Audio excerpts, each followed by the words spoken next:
Thank you. And this afternoon, we have Ms. Kelly to introduce this item. Thank you, Madam Chair Hitchin. By way of background, proposal in front of Proposal O 2026-501 in front of you today. In regard to this proposal, in 2025, the Washington State Legislature authorized the legislative body of a qualified city or county to authorize a 0.1% sales and use tax for criminal justice purposes. This authorization expires June 30th of 2028. Following June 30th of 2028, the legislative body of a qualified city or county may submit an authorizing proposition to the city or county voters at a primary or general election, and where the measure must be approved by the majority of persons voting to impose the sales and use tax. The tax may not be enacted if the voters have repealed the criminal justice tax or rejected a ballot proposition to impose the public safety sales tax in the preceding 12 months. To be a qualified city or county, the jurisdiction must have submitted an application to the Criminal Justice Training Commission for verification of eligibility requirements as outlined in RCW. The title for that chapter, Local Law Enforcement Grant Program.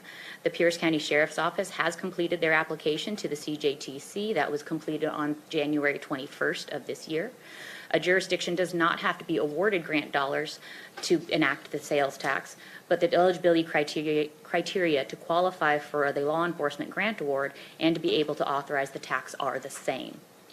Following a jurisdiction submission of an application, the CJTC, Criminal Justice Training Commission, in consultation with the Attorney General's Office, has up to 45 days to notify the jurisdiction of eligibility deficiencies. For our jurisdiction, that would be March 7th of this year.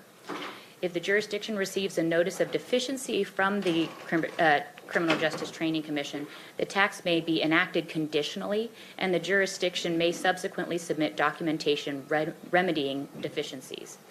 If the jurisdiction has not rectified all deficiencies within 180 days of the initial submittal date, which for us or for Pierce County would be July 20th, 2026, the Office of the State Treasurer must withhold $100,000 monthly of the collected tax until the jurisdiction gains compliance with eligibility criteria.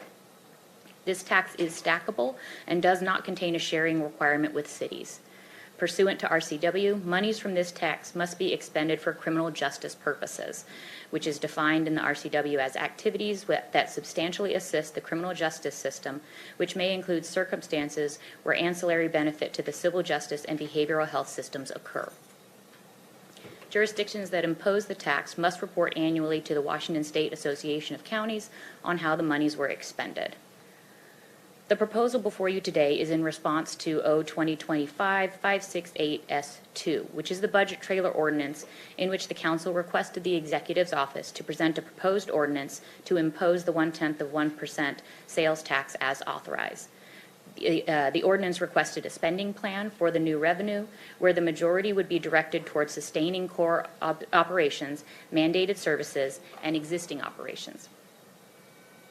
The smaller portion of the plan would recommend investments that improve system performance and long-term community safety. Exhibit A in your packet establishes code authorizing the 0.1% sales and use tax and permissible uses. Revenue from that tax must be deposited into the newly established Justice and Unified Safety Tax Special Revenue Fund, or Justice Fund, which is to be expended for criminal justice purposes and may not be used to supplant existing funding except for criminal justice purposes. Exhibit B reflects the establishment of Justice Fund in Pierce County Code Special Revenue Funds. Exhibit C in your packet establishes the Justice and Unified Safety Tax Performance Advisory Board, which formalizes the Justice and Public Safety Funding Group.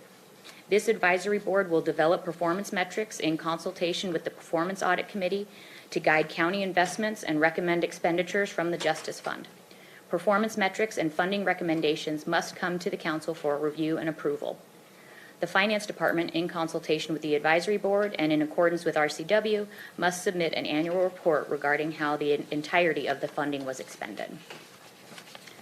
The 2026-27 proposed spending plan begins on page 38 of your electronic packet and reflects approximately 80% of the revenue being spent on existing services and 20% on new investments.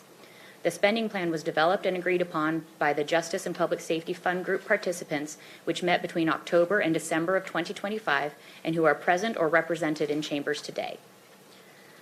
The Finance Department is directed to implement the tax as soon as possible and is permitted to execute any necessary contracts with the State Department of Revenue with an expectation that collection of the tax would begin July 1st, 2026, and disbursement to begin September 1st, 2026.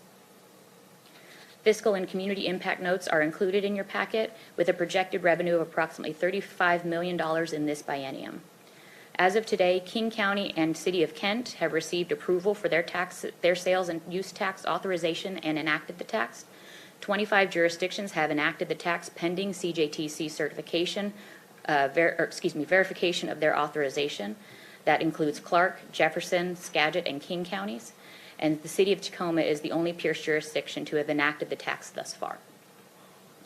The Executive's Office and Finance Department have prepared a presentation, which is in your packet, which further details the progression of the work group, criminal justice costs and revenue projections, proposed investments as agreed upon by the entirety of the work group, accountability and oversight provisions.